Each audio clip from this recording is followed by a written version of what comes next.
Parenthood is a time of so much change for you and your baby. A little reliable information can go a long way towards making this new life a good life. I'm Jessica Rolph, and this is My New Life, a Lovevery podcast. While the science aligns on what's healthy for a baby's brain development, when it comes to how to care for our babies, there's a seemingly endless supply of competing perspectives. Parents are swimming in advice on sleep, feeding, and parenting philosophies. In this season of the podcast, we aim to provide a variety of curated perspectives so you can make informed choices for your family. Play. It's got so much to teach us, children and parents alike. But sometimes we parents can get a little too involved with our child's play. When does our guidance become interference? And what amount of direction is appropriate? Here to help us strike the right balance is Dave Neale. He is a researcher in the psychology of play and learning at the Center for Play, Education, Development, and Learning at the University of Cambridge. So Dave, you've spent a lot of time studying play. And when you talk about this kind of sweet spot in your research, you talk about the sweet spot of support that a parent can provide while not being too involved. Can you kind of walk me through an example of a parent you've observed that strikes that right balance? Yeah, I think there are two ways of looking at it. I mean, some play experiences and other kinds of interaction involve some sort of problem solving or attempting to achieve some kind of goal. And in some of my research, I looked at parents and infants playing with a ring stacking toy. And so some of the parents would, for example, if their child just looked at the toy and maybe picked up and mouthed the rings, but didn't really do anything else with them, then the parent would sort of put a ring on themselves and show that that was something you could do. And then the baby might try and do that, but they might struggle to properly get it on. So perhaps the adult would kind of demonstrate again. And then if they're still point at the top of the stacking tower, and if the infant was still struggling, then they might sort of slightly help them by nudging it towards the top and letting it fall on. And then the infant at that point might just pick up another ring independently and might try again and might even succeed or get close to succeeding. And so the parents would then gradually withdraw their help and kind of only introduce as much help as felt like it was necessary. Like some parents might, as soon as the infant appeared to be struggling with the ring, kind of just basically put it on for them, which then removes the learning opportunity for the infant to kind of experience the failure and to understand the particular ability and the sort of agency, the feeling that they've succeeded at something rather than having it taken over for them. So that's one kind of view. There's also this idea of playing with your child in a way that keeps it as a very playful experience, but introduces learning opportunities, which is what has been termed guided play and has become something that's been researched and looked into more and more over the past few years. And it's this idea of trying to strike a balance between a structured learning experience and a play experience so that you try to keep the learning benefits of play, which is motivating and fun and engaging and led by the child, while also having some of the benefits of a structured learning experience where there's some kind of learning introduced. Because what can often happen is a parent can see their child playing with something, decide that they are going to interact with the child, and what they can do is turn that into a sort of teaching situation instead of a play situation where they're explicitly trying to get their child to do something by directing them particularly to a particular sort of objective. No, Dave, I've been there. Yeah. Complete the puzzle. Complete yes. it. Yeah. So there's more, if your child is aiming for a particular objective, then the best thing is potentially the kind of thing I just described, where you're sort of offering them some assistance as it's needed. And otherwise, you can kind of, instead of directing them towards an objective that you think is important, see what they're interested in, what they're doing, and kind of let them continuously lead the interaction, but just look for opportunities to insert moments of learning into that interaction. So if they're playing with a particular toy, you could ask them a question about that toy or point to a feature of that toy they might not have otherwise noticed. ask them questions about what it can do and what they like about it. Try to sort of engage with what they are already interested in and what they're doing at a sort of equal level rather than taking over the experience and directing them. So this is such a nuanced balance, and it's so important to hear about. We have a ball drop box at home, and let's imagine, my baby was 10 months old. He's now, a little bit older than that. But what are some signs that I was being too prescriptive or too overbearing? So for example, I really wanted my baby to drop that ball in the hole of the box. That is how the toy works in my mind. In my mind, that is the success. And I knew it was right to let him explore, but I just couldn't help myself saying, okay, try to put the ball in the hole, right in the hole. So can you just help me just a little bit more for the parents that are listening of how to strike this balance between kind of helping them put the ring on the ring stacker or the ball in the hole versus letting them just kind of explore the material. We call them, materials in the Montessori world, explore the materials completely naturally with no demonstration or no understanding of kind of how the toy, quote unquote, works. Right. So the ball does go in the hole. The rings do go on the stacker. Yeah. Well, I mean, one way of doing it is to kind of just try to gradually increase what you are doing slowly. And so first of all, you just put the toy in front of them, let them play with it and explore it. And maybe, they'll pick up the ball and just put it straight in, and that's kind of it. And if they don't do that and they're playing with it for a while, as long as they're interested in that toy, and you see the problem can be is if they just don't seem to have any interest in it and want to do something else, in which case, I mean, demonstration, I think, is the first thing, taking the ball and putting it in and showing them that is possible. And that might then mean, they're interested in it and they want to engage with it.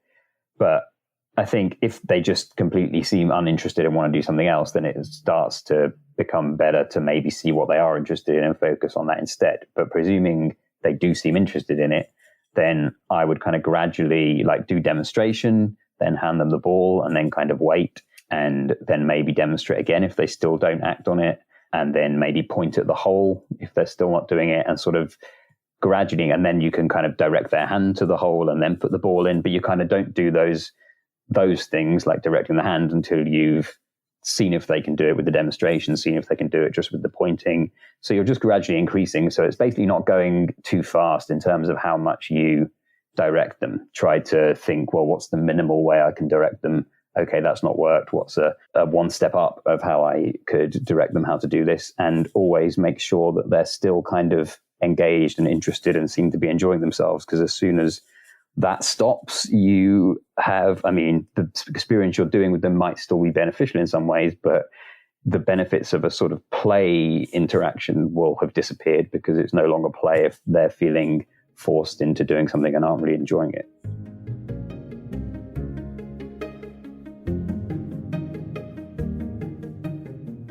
Have you heard of Lovevery? We create play kits designed by experts to help develop your child's brain. Every 2 to 3 months, a play kit is delivered to your home. It's matched your child's age and what they are hungry to learn. We've done all the research so you don't have to. Go to lovevery.com to learn more. LOVEVERY.com.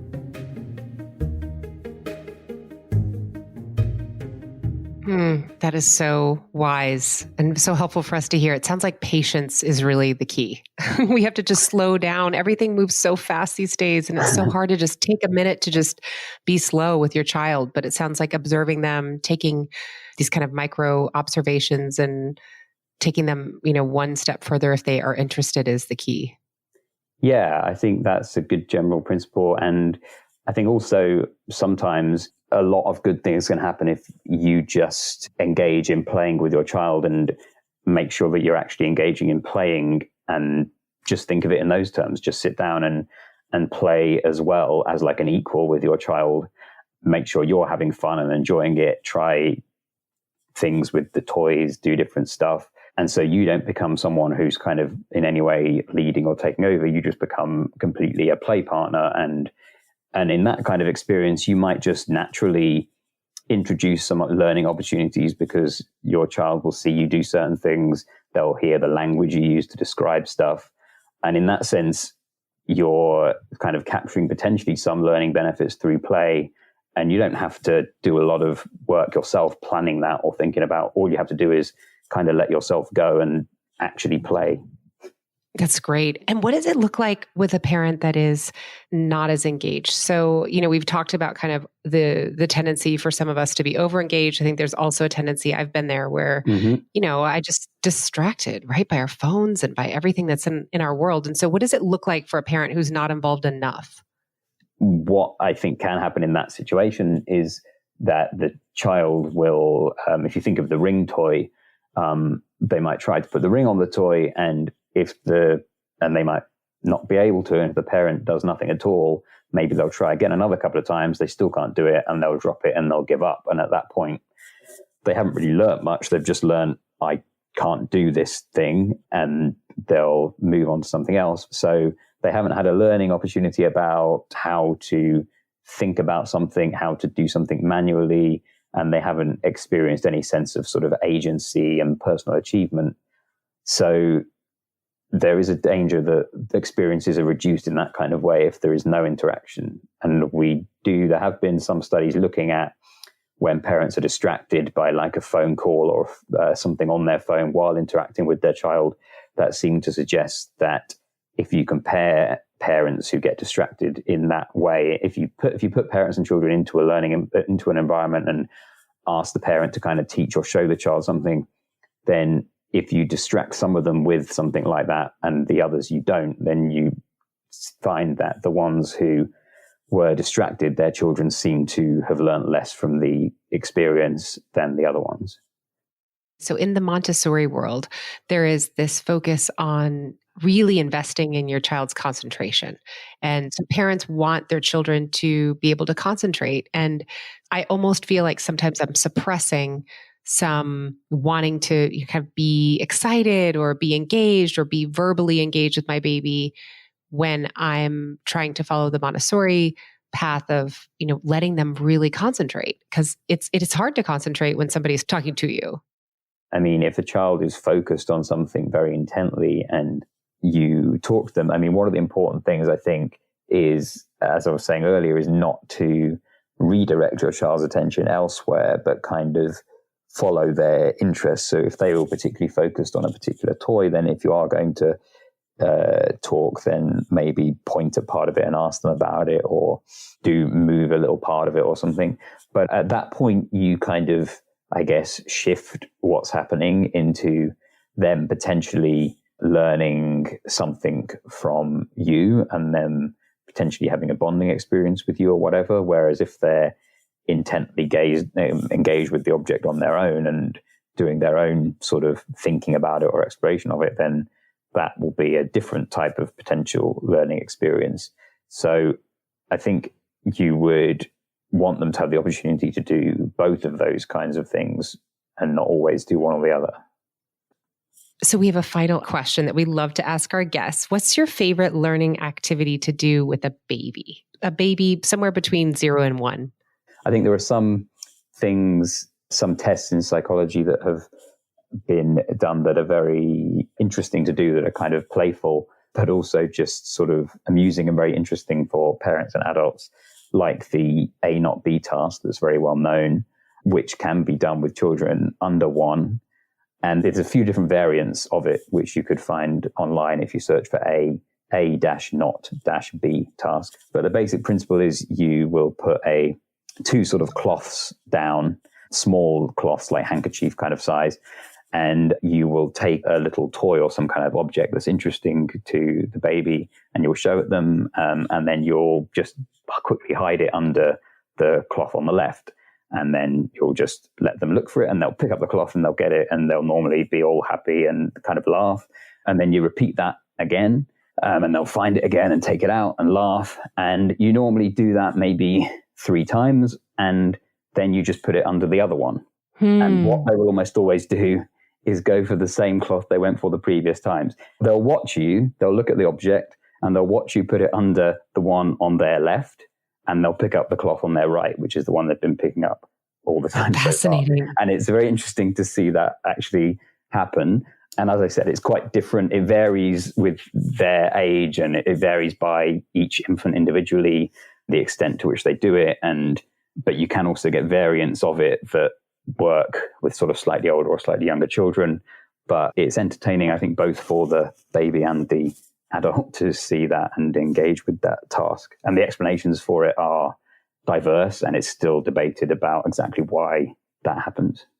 Yeah, all sorts of things come to mind as to why the baby would do either one. So, I can't wait to try that. Thank you. Well, it's been so wonderful talking to you, Dave. Thank you so much for taking time out of your research and all the important work that you do to connect with us today. That's okay. Thank you. Let's review some ways in which you can help your baby get the most out of their playtime.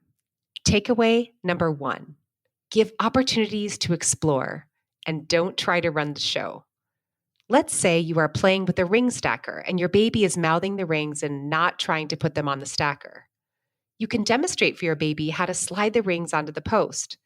When your baby tries and struggles, help them with a little nudge and then withdraw your help and see what happens.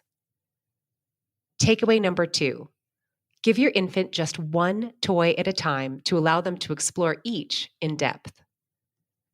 Takeaway number 3, exploring how your baby's brain works can be fun.